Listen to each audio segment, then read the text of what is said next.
आज हम बात करेंगे डुमरियागंज की एक अजीम शख्सियत जो अब इस दुनिया में नहीं है। 5 बार के विधायक व 1 बार के मंत्री मलिक कमाल यूसुफ साहब की, वो अब इस दुनिया में नहीं है, लेकिन उनकी यादें जो है अभी भी लोगों के दिलों में जिंदा है। मलिक कमाल यूसुफ जो है एक ऐसे शख्स थे, बच्चा हो, बूढ़ा हो, बुजुर्ग हो, सभी के जबान पर उनका नाम हमेशा रहा है। हम उन्हीं के जो है हम उम्र और उन्हीं के साथी घिसियाउन यादव जी से बात करेंगे। उनका जन्म कब हुआ, वो पहला चुनाव कब लड़े, कितने बार विधायक रहे, कितनी बार मंत्री रहे, आइए हम इनसे बात करते हैं। पहले तो मेरे साथ बातचीत में बहुत बहुत स्वागत है आपका। शुक्रिया। अब जो है मलिक कमाल यूसुफ साहब के दाहिने हाथ व उनके साथी माने जाते थे। मलिक कमाल यूसुफ साहब का जन्म कब हुआ, कब उन्होंने पहला चुनाव लड़ा और उनकी राजनीति कहां से शुरू हुई थी? मलिक कमाल यूसुफ साहब का जन्म 1947 में काजराबाद गांव में हुआ था। तब जिला बस्ती था और तहसील डुमरियागंज था। कमाल यूसुफ साहब का पूरा परिवार राष्ट्रवादी था और बयारा निवासी काजी जहील अब्बासी, काजी अदील अब्बासी साहब जो स्वतंत्रता संग्राम सेनानी थे, उनके साथ साथ ये लोग सामाजिक कार्य में भी इनका परिवार रहता था। कमाल यूसुफ साहब पहली बार 1972 में काजराबाद के प्रधान हुए तो कांग्रेस के लोगों को जो उनके खिलाफ लड़े थे उनको नागवार गुजरा इनका प्रधान होना। इन लोगों ने पिटीशन दायर किया कि इनकी उम्र कम है और इनको प्रधान पद से हटाया जाए। मुकदमा चलता रहा और 1973 में मलिक कमाल यूसुफ साहब डुमरियागंज ब्लॉक के ब्लॉक प्रमुख हुए। क्योंकि उनके परिवार के लोग काजी जलील अब्बासी के मुकाबले राजनीति में इनका आगे बढ़ना अच्छा नहीं लग रहा था। बहुत कोशिश की कि ये काजी साहब के साथ रहें, लेकिन उनके अंदर समाज सेवा का जो भाव था, गरीबों, मजलूमों, दलितों, पिछड़े, सताए हुए लोगों की मदद करने की लालसा थी, वो प्रमुख हुए। कालांतर में कुछ दिनों के बाद 1974 में कांग्रेस अर्थ से डुमरियागंज विधानसभा से वो चुनाव भी लड़े। 1974 में वो प्रमुख रहते हुए जब असेंबली का चुनाव हुआ, उस समय भारतीय राष्ट्रीय कांग्रेस का विभाजन हो गया था। कांग्रेस अर्थ के चुनाव पर, जिसका चुनाव चिन्ह था चरखा काटती हुई बुढ़िया, असेंबली का चुनाव लड़े, लेकिन वो चुनाव हार गए। फिर देश में कांग्रेस की सरकार थी, इमरजेंसी लगा, जेल गए और 1977 में जब आम चुनाव हुआ तो कमाल यूसुफ साहब जनता पार्टी के सिंबल से डुमरियागंज विधानसभा का चुनाव लड़े और वो एमएलए हुए। यह कहना वर्तमान समय के लिए इस नाते मुनासिब है कि आजादी के बाद जो बड़े बड़े धन्नाशेर थे या बड़े बड़े जमींदार, अमीर उमराव थे, वही चुनाव लड़ते थे। और जहां तक आम जनता की बात है, वो थाने या तहसील या ब्लॉक तक उनकी पहुंच नहीं हुआ करती थी।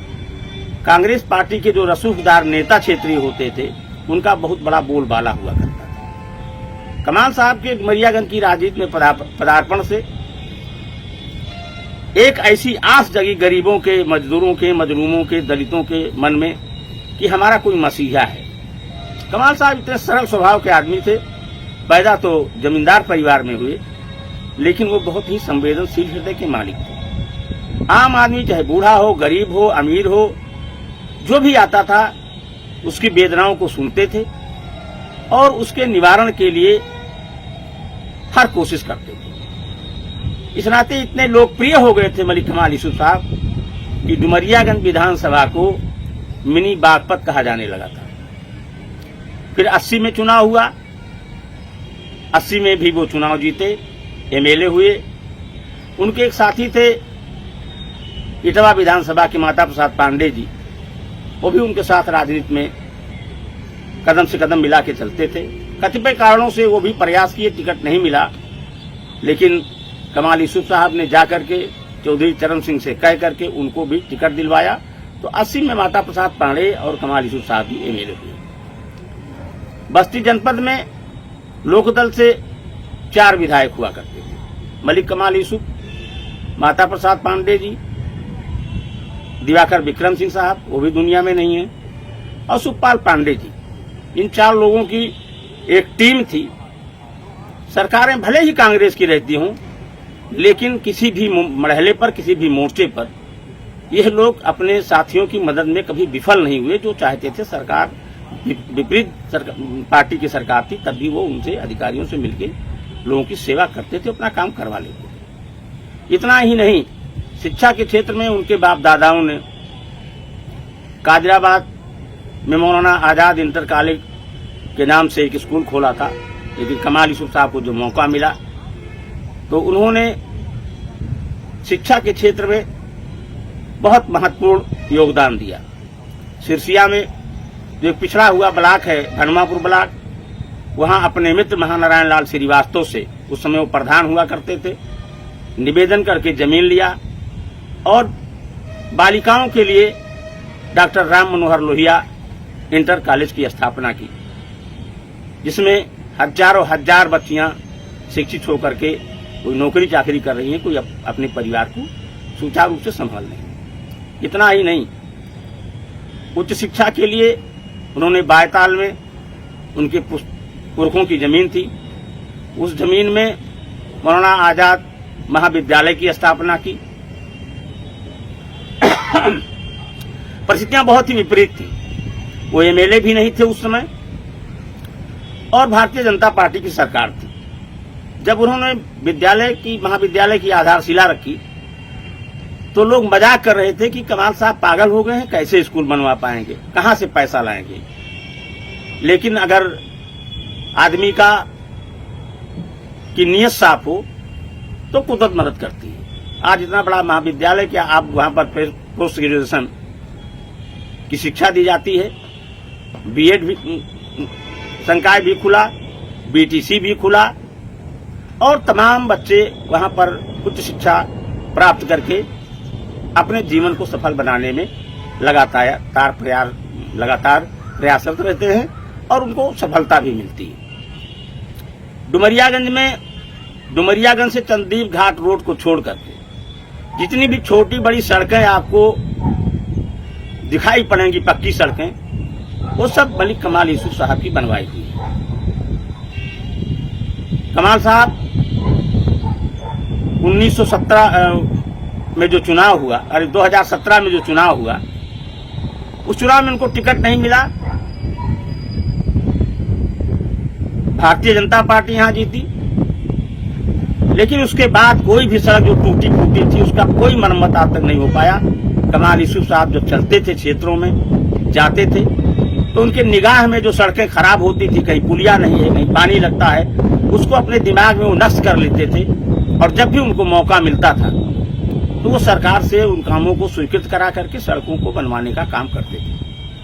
आज बहुत से लोग जो डुमरियागंज से चंद्रदीप होकर के कटरा अयोध्या तक सड़क जाती है, लोग समझते हैं कि इसको भारतीय जनता पार्टी ने बनवाया है। लेकिन मेरा दावा है और उसका उदाहरण, उसका जो है साक्ष्य भी है कि पीडब्ल्यूडी ऑफिस में जाकर के कोई देख सकता है कि किसके प्रस्ताव पर उसको स्वीकृति मिली।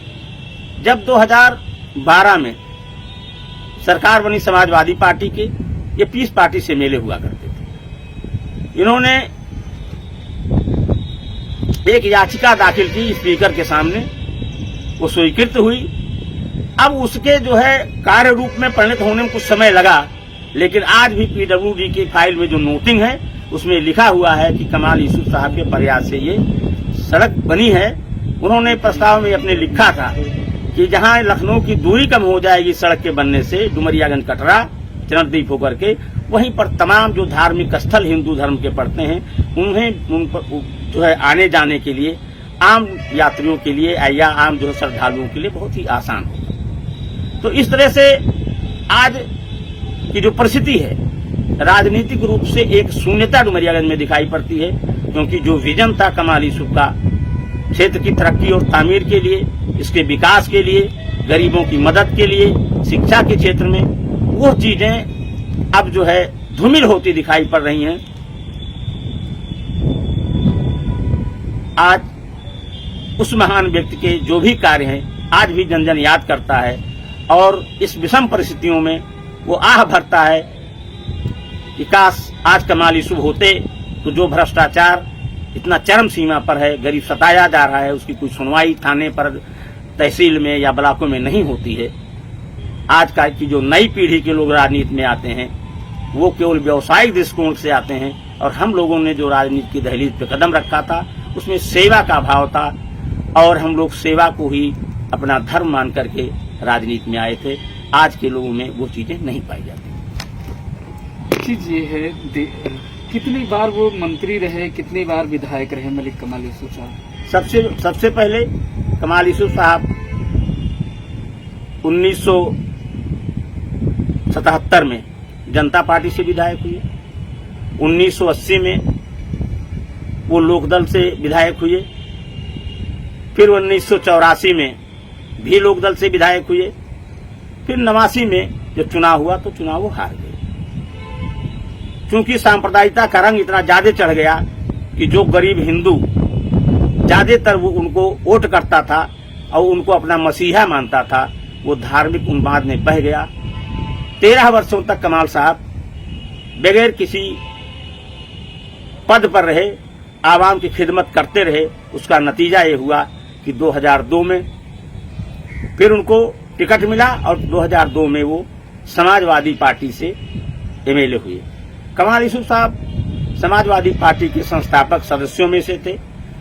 इतना ही नहीं, 1989 में उनको पार्लियामेंट का टिकट मिल रहा था, लेकिन वो आदरणीय बृजभूषण तिवारी जो समाजवादी चिंतक थे, डॉक्टर लोहिया के साथी थे, उन्होंने कहा ये बड़े नेता हैं, पार्लियामेंट में इनकी जरूरत है। उन्होंने अपना टिकट कह करके उनको दिलवाया और लड़ा करके चुनाव जीता। और जब वो 2002 में विधायक हुए, मायावती जी की सरकार थी बहुजन समाज पार्टी की। 3 में जब वो सरकार टूटी, समाजवादी पार्टी की सरकार बनी आदरणीय मुलायम सिंह यादव जी के नेतृत्व में, तो वो खनन मंत्री भी बनाए गए। लेकिन उनकी सादगी, उनकी सरलता, चाहे वो एमएलए रहे हों, ना रहे हों, मिनिस्टर हों, ना हों, वही बनी रही। और फिर 2002 के बाद फिर 2007 में वो चुनाव बसपा से हार गए। 2012 में पुनः वो परिस्थितियों को देख करके, वो कम्युनल दिमाग उनका कभी नहीं था, वो गंगा जमुनी तहजीब के अलंबरदार थे। लेकिन यहाँ का जैसे पहले भारतीय जनता पार्टी के प्रति अग्रेसिव हुआ यहाँ का गरीब हिंदू, कम्युनलाइजेशन हो गया चुनाव का, ठीक उसी तरह से मुसलमान भी पीस पार्टी के पक्ष में ज्यादा उग्र हुआ। तो कमाल यूसुफ साहब ने पीस पार्टी का दामन थामा और 2012 में वो पीस पार्टी से एमएलए बने। 5 बार लगातार वो step by step 5 bar MLA रहे, और उनकी सेवाएं आज भी जो हैं वो जनमानस के दिमाग में जिंदा है।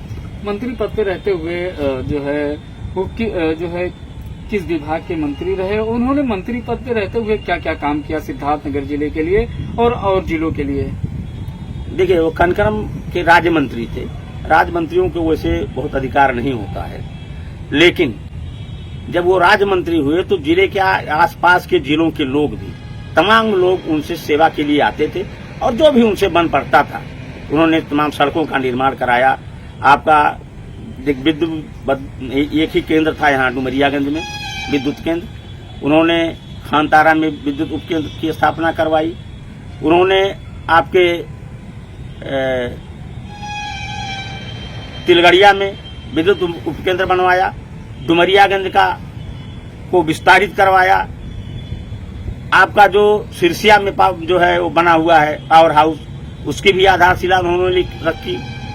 कन्या इंटर कॉलेज नहीं था यहाँ डुमरियागंज प्रॉपर में, कन्या जो राजकीय कन्या इंटर कॉलेज है वो भी कमाल यूसुफ साहब के ही प्रयासों की देन है। आप चले जाएंगे रीवा में, वहाँ भी बना हुआ है पावर हाउस, उसका भी जो है श्रेय कमाल यूसुफ मलिक जी को जाता है। डुमरियागंज में जो मंडी समिति, सही शाहपुर में मंडी समिति है, शाहपुर की मंडी समिति भी कमाल यूसुफ साहब की बनवाई हुई है। और जब कमाल साहब मंत्री थे उस समय यहाँ के गोपालकों के लिए, जो गाय भैंस पालते हैं, दूध का उत्पादन करते हैं, उसके लिए डुमरियागंज ब्लॉक के अंदर एक अवशीतन केंद्र की भी स्थापना करवाई थी कि जो है जो गोपालक हैं, जो भैंस पालने वाले हैं, वो अपने दूध को ला करके उचित दामों पर डुमरियागंज में बेच सकते थे अवशीतन केंद्र पर, और उनको अच्छा खासा पैसा मिलता था। इस नाते वो गरीबों, किसानों, मजलूमों सबके लिए कुछ न कुछ उन्होंने, जब भी वो ताकत में थे, उन्होंने किया। और आज भी डुमरियागंज क्षेत्र की जनता उनकी आभारी है।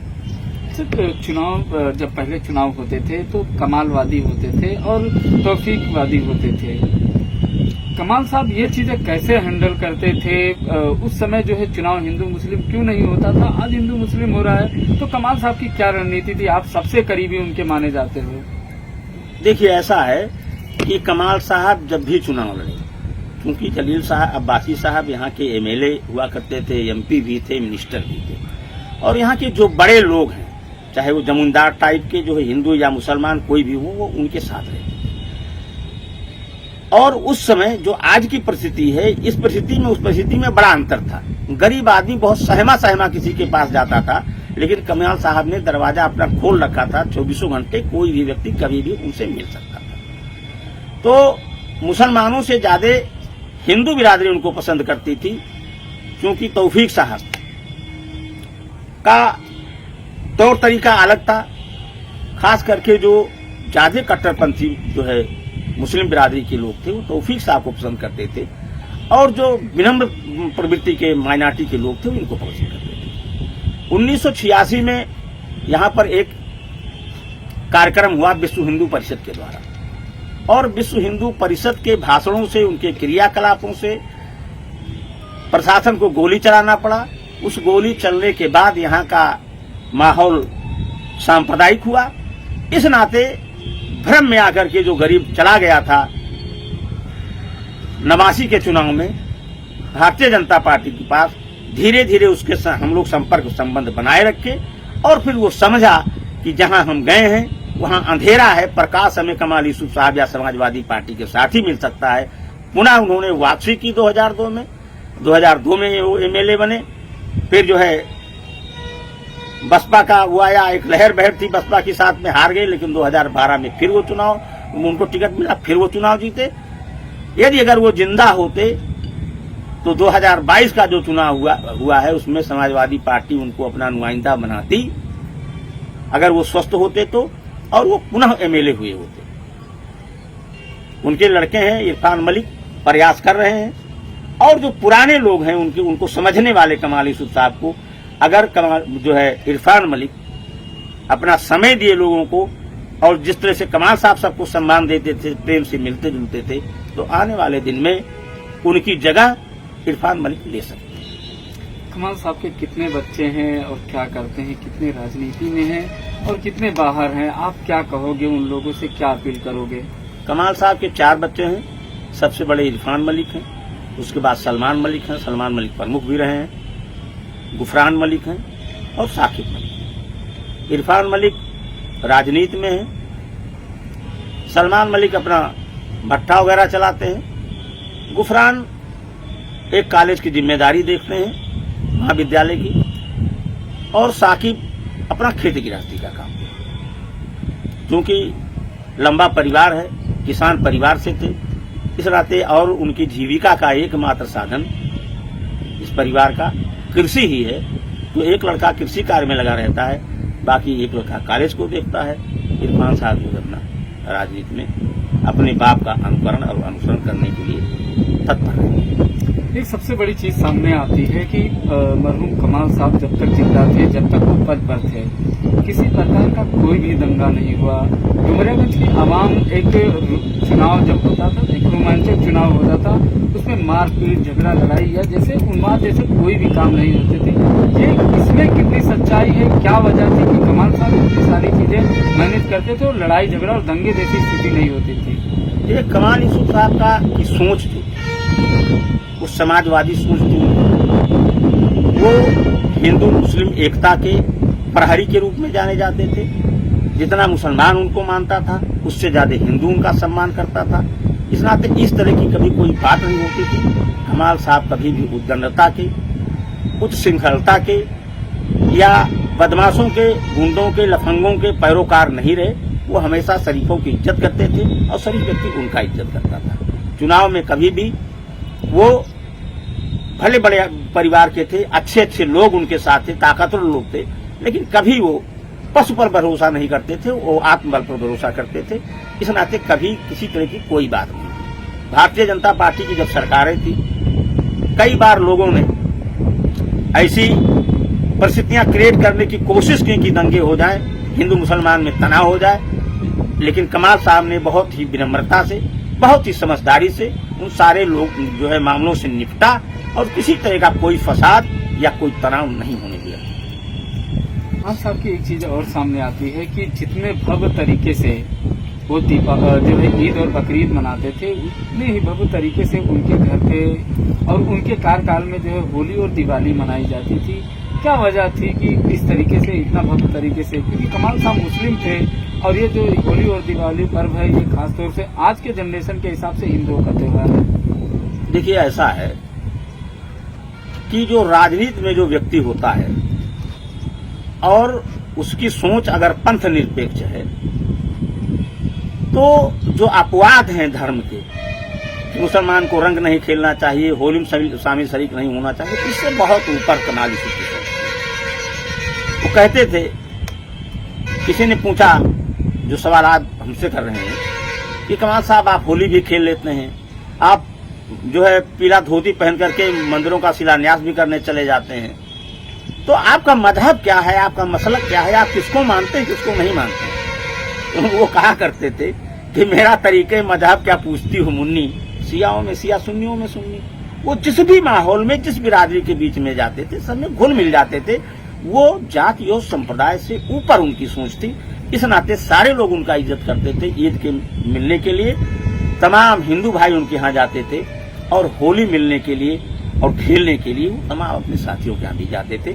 इससे एक ऐसा माहौल बना हुआ था डुमरियागंज में कि तमाम लोगों ने, जो सांप्रदायिक प्रवृत्ति के लोग हैं, कोशिश किया कि यहाँ पर हिंदू मुसलमान के बीच में तनाव बने, लेकिन ऐसा कुछ कमाल साहब ने कभी नहीं किया। वो 13 वर्षों तक पैदल रहे, चुनाव तीन बार एमएलए का चुनाव हारे, एक बार पार्लियामेंट का चुनाव हारे, लेकिन कभी उन्होंने उन्माद पैदा करने की बात नहीं की।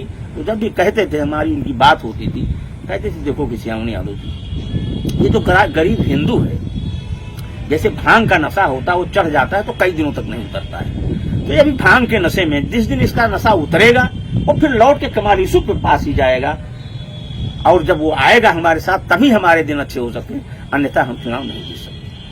अब वो इस दुनिया में नहीं रहे, आप उनके जो है सबसे करीबी थे, आप लोग साथ में उठते बैठते थे। अब ऐसा कहा जा रहा है कि आप लोगों का समय जो है, दिन का जो समय होता है, वो उन्हीं के साथ में था, रात में केवल आप सोने घर पे जाते थे। तो अब उस दुनिया में आपको कैसा लग रहा है? उनकी कमी खलती है कि नहीं खलती है? देखिए, कमाल यूसुफ साहब के जाने से इस दुनिया से डुमरियागंज विधानसभा क्षेत्र के जो भी शरीफ और इंसाफ पसंद लोग हैं, उन सबका नुकसान हुआ। कहीं किसी की जमीन कब्जा कर लिया जाता है, कभी सताए हुए आदमी का मुकदमा नहीं लिखा जा सकता है, वो चाहे पद पर रहे हों ना रहें, लेकिन उनकी कार्यशैली ऐसी थी कि चाहे डीएम हो, एसपी हो, कमिश्नर हो, डीआईजी हो, एसडीएम हो, तहसीलदार हो, दरोगा हो, इन सबसे वो बहुत ही विनम्रता पूर्वक अपनी बात को रखे, उनकी अपनी बात मनवाने की जो कला थी उनके अंदर, वो आज के जमाने में किसी के अंदर नहीं। और उनका हम ही को नहीं अखर रहा है उनका जाना। यह अभाव उनके न रहने के नाते जो परिस्थितियां आज हैं कि गरीब आदमी कोई सुनने वाला नहीं है, हर आदमी को इसके लिए तकलीफ है। क्योंकि जो आपसे पहले मैंने कहा कि जो नई जनरेशन आ रही है राजनीति में, वो केवल कुछ कमाने के लिए, कुछ अपना बनाने के लिए आती है। सेवा का अभाव बहुत ही कम है उसके अंदर। ये थे हमारे साथ घिसियावन यादव जी। इनका कहना है कि कमाल साहब का जाना कहीं ना कहीं डुमरियागंज के लिए जो है दुख की बात है। अगर वो इस दुनिया में होते तो शायद डुमरियागंज की जो स्थिति आज है वो नहीं होती। इनसे एक सबसे बड़ा सवाल करेंगे। किसान जी, एक व्यक्ति मिला था जो दिवालिया टाइप का था, कम दिमाग का था। उसका कहना था कि आज मैं 20 साल के बाद आया हूं, मैं बाहर था। कमाल साहब का जाना मेरे लिए काफी दुखद है। क्या सच्चाई थी? क्या कमाल साहब जो है सबसे मिले थे? छोटे से छोटे लोगों से भी जुड़े थे? छोटे बड़ों की तो बात ही छोड़िए, जो पागल घूमा करते थे कमाल साहब उनको बुला करके नहलवा धुला करके अच्छा कपड़ा पहनवाते थे और उनसे लोगों को इकट्ठा करके उनसे हंसी मजाक करते थे। तो उससे उसको भी कुछ रिलैक्स महसूस होता था और लोग भी रिलैक्स करते थे। वो चाहे कोई पागल हो, कभी भी अमीर गरीब, मैला कुचैला कपड़ा पहने हो या बहुत साफ सुथरा कपड़ा पहने हो, वो व्यक्ति के वेशभूषा से नहीं मानवता से प्रभावित रहते थे और उनका जो भी काम होता था वो मानवीय आधार पर होता था। वो हर व्यक्ति से वो प्रेम से मिलते थे और उसका सम्मान करते थे। ये दुकान उजाड़ने वाला सिलसिला क्या था? लोगों की दुकान उजाड़ दी गई थी और कमाल साहब ने लोगों को बसाया था। देखिए, जब भारतीय जनता पार्टी की सरकार आई और सारी दुनिया जहान जानता है कि भारतीय जनता पार्टी एक धर्म विशेष की बात करती है और दूसरे धर्म के लोगों को परेशान करने का काम करती है। जब भारतीय जनता पार्टी की सरकार बनी, सड़क के किनारे पटरियों पर जो बेचारे ठेला लगा करके अपना जीवन निर्वहन करते थे, कोई मूंगफली बेचता था, कोई फल बेचता था, कोई चाट बेचता था,